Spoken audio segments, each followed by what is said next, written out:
심은 대로 거두리라, 이런 제목으로 함께 은혜 나눕니다. 오늘 성경 말씀에 씨를 심는 이야기가 나와요. 그런데 씨에는 네 가지 진리가 있습니다.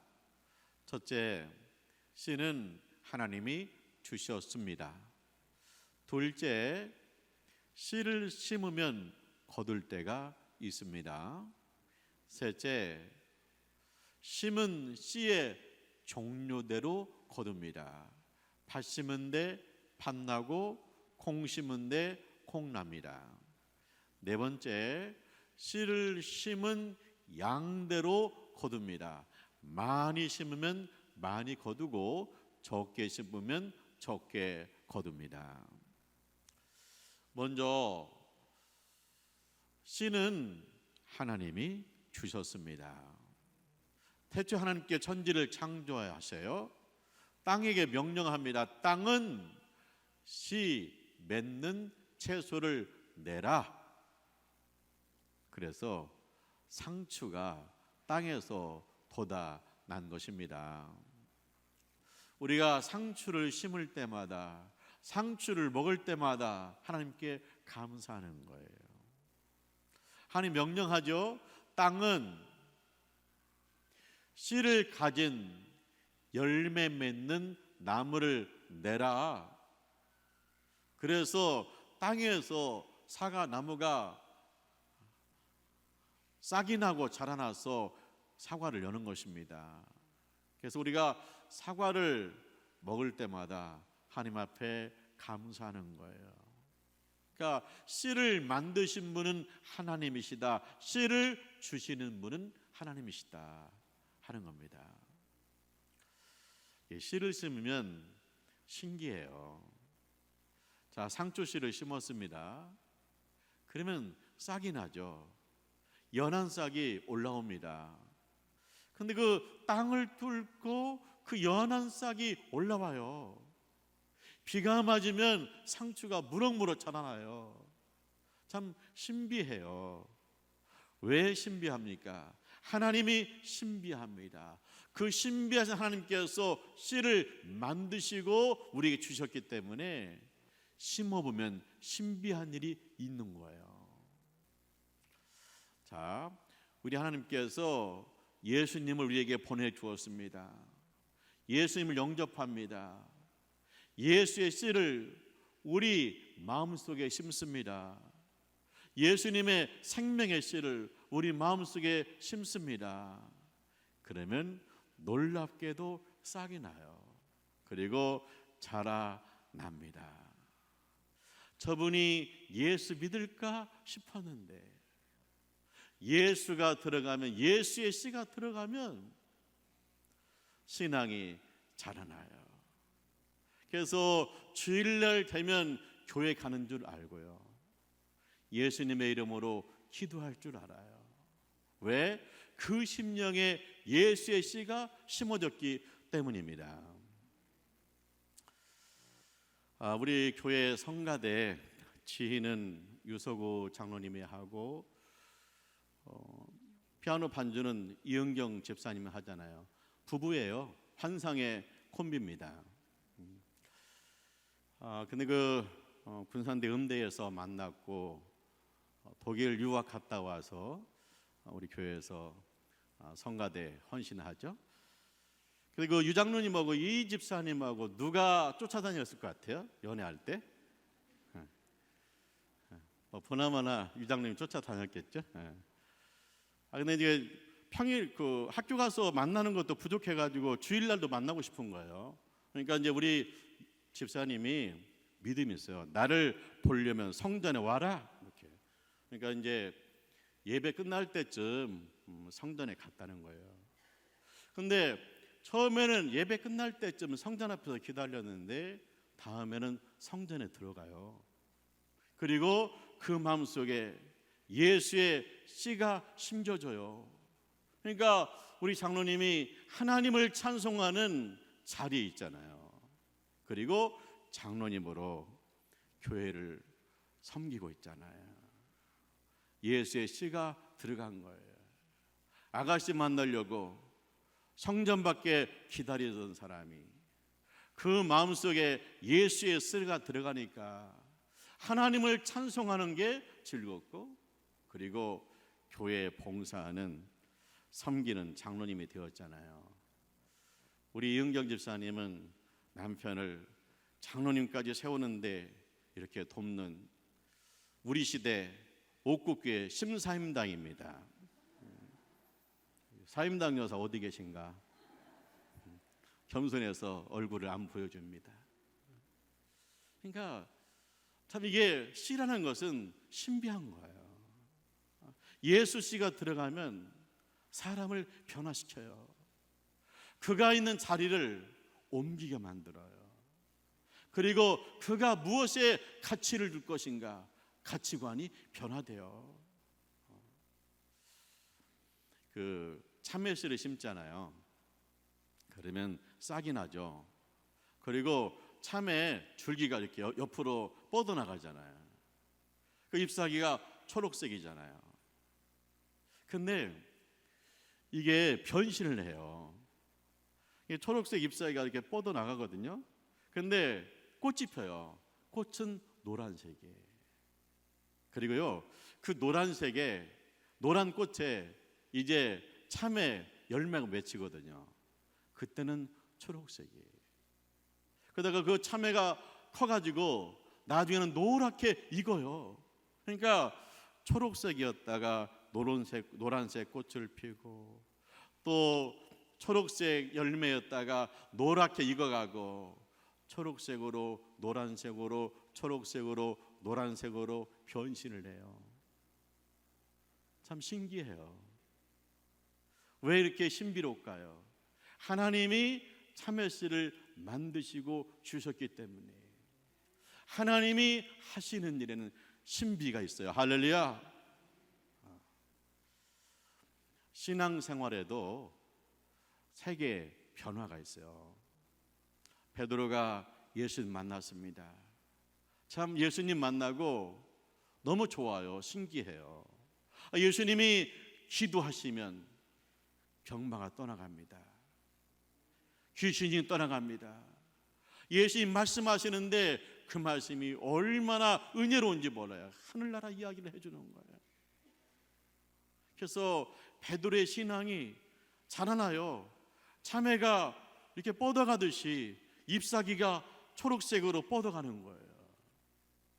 그러다가 예수님이 제 아들한테 물어요. 내가 누구냐? 너희가 보기에 내가 누구냐? 묻잖아요. 그때 베드로가 고백합니다. 주는 그리스도요 살아계신 하나님의 아들이십니다. 할렐루야. 예수님은 성인이 아니에요. 예수님은 하나님의 아들이신 줄 믿습니다. 예수님은요 위대한 스승이 아니에요. 예수님은 나의 구원의 주, 내 인생의 주님이심을 믿습니다. 예수님을 알아봐요. 그러니까 예수님 그러잖아. 바요나 시모나 내가 복이 있도다. 이 지금 베드로가요 참외가 노란 꽃을 피듯이 꽃을 핀 거예요. 예수님은 성인 정도가 아니다. 하나님의 아들이다. 예수 위대한 스승이 아니다. 나의 주인이시다. 노랗게 신앙의 꽃을 핀 거예요. 예수님이 베드로에게 말씀했잖아요. 내가 고난받고 죽임을 당하고 제3일에 살아나야 되리라. 베드로가 반대합니다. 왜 반대요? 죽음은 끝이니까. 그리고 부활은 믿어지지 않으니까 반대예요. 그런데 예수님은 십자가에 말씀하신 대로 십자가에서 죽으셨습니다. 그리고 제3일에 부활하셨어요. 부활한 예수님이 베드로를 찾아왔어요. 요한의 아들 시몬아 네가 나를 사랑하느냐? 예, 내가 주님 사랑하는 줄 주님이 아십니다. 베드로가 부활한 예수님을 만난 거예요. 부활의 신앙이 들어간 거예요. 그러니까 뭐냐, 이제 베드로가 참회로 하면 꽃을 피웠다가 이제는 꽃이 지고 열매를 맺은 거죠. 부활의 열매를 맺은 거죠. 근데 이 베드로가요, 예루살렘에서 사람들에게 전도를 해요. 설교를 해요. 예수를 전해요. 그랬을 때 3,000명이 회개하고 주께로 돌아온 줄 믿습니다. 이거 뭐냐, 베드로가요 참회가 돼가지고 노랗게 익었는데 그 속에 3,000명의 씨가 있었던 거예요. 요즘 참외 먹잖아요. 하우스에서 나온 거 보면, 참외를 보면 안에 씨가 잔뜩 들었잖아요. 노란 참외 안에 씨가 잔뜩 들었잖아요. 그런 것처럼 베드로가 신앙이 처음에는 참외처럼 파랗게, 그리고 막 싹이 나서 줄기가 되어서 자라나다가 꽃이 피잖아요. 예수를 알아보잖아요. 그러다가 그 베드로가 이제 꽃이 열매 맺으니까 그 베드로가 부활의 신앙을 가지고 그가 설교했을 때 3,000명 회개했는데, 베드로가 노랗게 익었을 때 그 속에 3,000명의 씨가 있었다는 거예요. 놀랍잖아요. 하나님의 일은 신비로운 줄 믿습니다. 우리 옥곡교회가 늘 기도하잖아요. 1,000명이 예배 드리는 교회를 놓고 기도하잖아요. 그건 뭐냐, 이미 옥곡교회 안에는 1,000명의 씨가 있는 거예요. 아직 우리가 참회로 하면 작게, 우리가 꽃을 피웠는데 지금 열매 맺었는데 작아서 그렇지, 이게 크고 익으면 1,000명이 예배 드릴 날이 있을 줄 믿습니다. 두 번째, 씨를 심으면 거둘 때가 있습니다. 내가 땅에다가 돌멩이를 심었어요. 싹이 안 나와요. 씨를 심었어요. 싹이 나와요. 왜? 싹에는, 씨에는 생명이 있으니까요. 근데요, 우리가 씨를 심으면 그 다음날 거두는 게 아니잖아요. 때가 있잖아요. 상추씨를 심었어요. 한 달이면 풍성하게 먹습니다. 사과나무를 심었어요. 3년이 지나야 열매를 맺잖아요. 근데 이 때는 누가 정했느냐? 하나님이 정한 거예요. 그러니까 씨를 주신 분도 하나님이고, 그 다음에 때를 정하신 분도 하나님이세요. 우리가 이제 신앙생활을 하게 되는데, 신앙생활도요 열매 맺으려면 때가 필요해요. 예수 믿고 그 다음 날 완전히 변화되는 게 아니잖아요. 변화되었지만 때를 따라서 말씀을 먹으면서 성화하잖아요. 근데 중요한 건 뭡니까? 씨를 뿌려요. 그런데 하나님께서 씨를 주시고 농부한테 씨를 주셨잖아요. 그 씨를 뿌리고 가꾸고 거두는 거죠. 우리 이상민 집사님 있잖아요. 고등학교 때 우리 옥곡교회 나왔어요. 그 옥봉에 살아요. 그러니까 옥봉에서 옥곡까지 오려면 차편이 불편해요. 근데 착실하게 교회를 다니는 거예요. 그다음에 대우에 이제 입사를 했는데, 그 청년들이 뭐 또 이렇게 직장 가면 교회 잘 안 나오잖아요. 그런데 교회를 잘 나와요. 그리고 그냥 찬양하는 걸 좋아해요. 이수정 집사님이 우리 옥곡교회 왔다가 그 이상민 집사님이 찬양하는 모습 보고 반해가지고 결혼했잖아요. 내가 보기에는 이수정 집사님이 나은 것 같은데, 근데 그거 보니까 우리 교회에서 성전을 짓고 그 다음에 이제 우리 교회에서 결혼했어요. 부모님은 교회 안 다니는데, 우리 교회 안 다니는데, 그래서 우리 교회에서 결혼하는데 잔치를 하잖아요. 우리 여신도들이 잔치를 준비하는데 내가 생각이 나요. 지금도 우리 여성들이 얼마나 그냥 아들이 결혼한 것처럼 즐겁게 잔치를 준비했어요. 그러니까 참 혼자 나와가지고 신앙생활 잘하는 모습이 너무 예뻐 보여가지고 우리 여신도들이 참 사랑을 해줬어요. 그러니까 심었죠. 복음으로 심고 예수로 심고 사랑으로 심었잖아요. 그랬더니 열매를 맺었어요. 그래서 그냥 교회에서 방송실에 사람이 필요하다 그러면 이 집사 방송실 가. 교회 학교에서 사람이 필요하다, 이 집사님 교회 학교 가. 운전하는 사람이 부족하다, 이 집사님 운전해보지. 그러면 그냥 시키는 대로 일을 다 해요. 그리고 이제 스승의 날이 되면 이제 아들과 딸을 낳거든요. 스승의 날이 되면 그 애기들이 꽃에다가 편지 썼어요. 목사님 고맙습니다. 이렇게 써가지고 우리 집에 와요. 그러면 제가 기도해주면서 그 넷을 볼 때 얼마나 감사한지 몰라요. 심으면 거두는 거예요. 우리 이상민 집사님이 또 이제 동생 부부도 데리고 와가지고 성가대에서 또 유치부에서 봉사해요. 그러니까 심으면 거두는 거예요. 우리 옥곡교회가 유치부, 어린이부, 청소년부, 청년부, 명문 성경학교를 놓고 기도하고 목사님 또 따로 모시고 그러잖아요. 이거 교회 학교는 그냥 순전히 투자하는 거거든요. 금방 내 거두는 게 아니에요. 그런데 분명히 심으면 거둘 때가 있는 줄 믿습니다. 지난주에 우리 유치부 어린이들이 나와서 성경 말씀 외우고 또 여기서 노래하고 율동하고 하나님 찬송했잖아요. 그러니까 우리 교회들이 전부 다 좋아해요. 우리 손주 보는 것 같아. 그 모습 보고 옥곡교회에 희망이 있는 줄 믿습니다. 심으면 거두는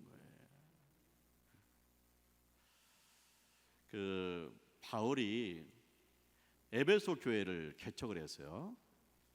근데 에베소 지역은 아데미 여신을 섬겨요. 이 아데미 여신은 특별하게 생겼어요. 이게 동상을 세워놨는데 여자예요. 근데 유방이 여러 개 달려 있어. 그건 뭐냐면 이 아데미 여신은 풍요의 신이에요. 아데미 여신을 섬기면 풍요롭다는 거예요. 그 다음에 아데미 여신은요 다산의 신이에요. 자식을 많이 낳는다는 거예요. 그 다음에 여신은 음란하거든요. 그래서 사람들의 성적인 타락이 그 속에 있어요. 그러니까 이 아데미 여신은요 인간의 욕구를 완전히 채워줘요.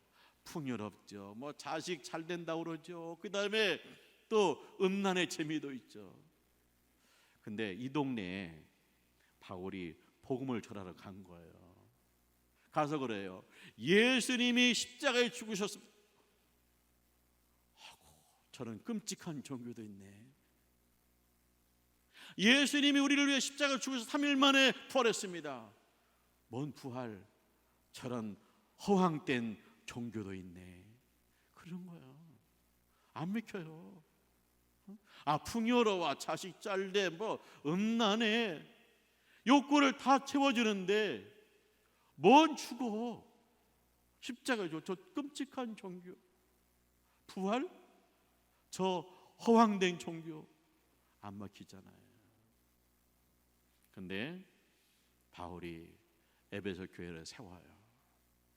그리고 에베소 교회를 나중에 떠나면서 에베소 장로님들 모시고 거기서 바울이 중요한 두 가지를 말해요. 두 가지를 기억하달래요. 내가 3년 동안 눈물로 각 사람을 훈계한 것을 기억하라. 바울이요 에베소 교회에서 교회를 개척할 때 눈물로 복음을 전하고 눈물로 기도해서 에베소 교회가 세워졌다는 거예요. 우리가 참외씨를 심어서 참외를 거두려면 농부의 땀이 있잖아요. 그런데요, 우리가 복음을 심어서 영혼을 구원하는 일에 참여하려면 거기에는 뭐가 필요해요? 눈물이 필요한 거예요. 그래서 바울은 말하기를 내가 3년 동안 각 사람을 눈물로 훈계했다는 거예요. 또 하나 있습니다. 그건 뭐냐면 예수님이 말씀하신 대로 주는 것이 받는 것보다 복이 있다는 사실을 기억하라는 거예요. 주는 것이 받는 것보다 복이 있다. 우리는요, 사랑을 받으면 좋아요. 선물을 받으면 좋아요. 그런데요, 더 깊은 기쁨이 있는데 주는 기쁨이라는 거예요. 사랑을 주는 기쁨, 선물을 주는 기쁨, 복음을 주는 기쁨, 기도해 주는 기쁨, 그 기쁨이 있다는 거예요. 그래서 바울이 에베소 교회에서 목회할 때 그는 심었어요. 눈물로 심었어요. 그랬더니 그 에베소 교회가 어떻게 됐을까요? 이 에베소 교회에 사도 요한이 목회를 했어요. 근데 그 사도 요한이 예수를 전하다가 붙들려 가지고 반모섬에 유배를 갔습니다. 근데 이 반모섬에서 어느 날 갑자기 하늘문이 확 열린 거예요. 그래서 이 사도 요한이 하나님 나라를 갑니다. 그래서 하나님 나라를 봐요. 그리고 예수님한테 직접 말씀을 받아가지고 와요. 근데 이제 사도 요한이 석방이 되거든요. 그래서 사도 요한이 에베소에 가서 성경을 기록했는데 그 성경이 요한계시록이에요. 요한계시록. 근데 그 요한계시록에 보면 예수님이 7교회한테 편지를 보냈거든요. 그 7교회 중에 에베소 교회가 있어요. 이 에베소 교회에 편지를 썼는데 예수님이 뭐라고 했느냐면 내가 너의 수고와 인내를 아노라. 할렐루야. 교회가 알아주는 것도 좋지만 예수님이 알아주는 게 최고잖아요.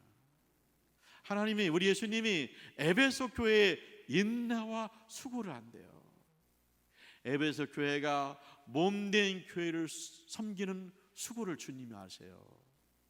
환난과 핍박 속에서 에베소 교회가 인내한 것을 주님이 아시고 계셔요. 그리고 다시 한번 예수님이 강조해요. 내가 너희가 게으르지 않고 부지런히 견딘 것을 아노라. 에베소 교인들이요, 게으르지 않고 열심히 부지런히 예수 믿어요. 그리고 환난과 핍박 중에 예수님의 이름을 위해서 끝까지 견뎠다는 거예요. 이것을 주님이 아신대요. 바울이 복음으로 심은 교회, 눈물로 세운 교회, 그 교회가 주님 보시기에 너희의 수고를 한다, 너희의 인내를 한다, 그렇게 인정받은 교회가 된 거예요. 그런데 주님이 한 가지 책망할 것이 있대요. 그 뭐냐? 너희가 첫사랑을 잃어버렸다는 거예요. 그러니까 예수를 믿다가 오래 예수를 믿다 보니까, 아니면 환난과 핍박 속에서 견디다 보니까 자기도 모르는 사이에 첫사랑이 식은 거예요. 그래서 그 첫사랑을 회복하라고 주님께서 말씀하세요. 우리 옥고교회가 믿음으로 세워지기 원합니다. 우리 옥고교회가 더 많은 성도가 하나님을 예배하기를 원합니다. 그러기 위해서는 뭐예요? 우리가 심어야 돼. 눈물로 심어야 됩니다. 사랑으로 심어야 됩니다. 예수로 심어야 됩니다. 심으면 반드시 거둘 때가 있을 줄 믿습니다. 사랑하는 하나님의 가족 여러분, 씨에는 진리가 있죠. 씨는 하나님이 주셨습니다. 근데 그 씨는 신비해요. 상추를 심으면 싹이 나죠. 우리 심령 속에 예수의 씨가 들어오니까 주님을 찬송하는 자가 되었습니다. 우리 남편이 예수 안 믿어서, 우리 자녀가 믿음이 약해서, 내가 꼭 전도하고 싶은 사람이 있는데 그들에게 우리가 씨를 뿌리면, 예수의 씨를 심으면 분명히 싹이 나고 자라날 줄 믿습니다. 하나님의 신비를 경험하게 될 줄 믿습니다. 심으면 거둘 때가 있잖아요. 참외씨를 심었어요. 줄기가 뻗어가잖아요. 거기에 노란 꽃이 피어요. 교회를 한 번 나와, 두 번 나와, 한 달 나와, 두 달 나와, 1년 나와 하면요, 그가 스스로 고백해요. 아, 예수님은 인류의 스승급이 아니라 하나님의 아들이시고 나의 구주구나. 꽃이 피는 거예요. 그리고 그 꽃에서 열매를 맺고 노랗게 참외가 있듯이 한 사람이 변화되고 예수 믿으면 그 사람 안에 100명이 1000명의 씨가 있을 수 있는 거예요. 이 놀라운 신비가 여러분 통해서 이루어지시기를 주님의 이름으로 축원합니다. 기도하죠. 할렐루야. 하나님을 찬송합니다. 예수 믿고 구원받게 하심을 감사합니다. 하나님을 찬송하게 하심을 감사합니다. 주님, 우리가 이 씨의 신비와 생명이 우리 가운데 충만하게 하여 주시옵소서. 꽃이 피게 주시옵소서. 노랗게 열매 맺게 주시옵소서. 아버지, 천도 영혼 구원의 즐거움이 우리 가운데 있게 하여 주옵소서. 예수님의 이름으로 기도합니다. 아멘.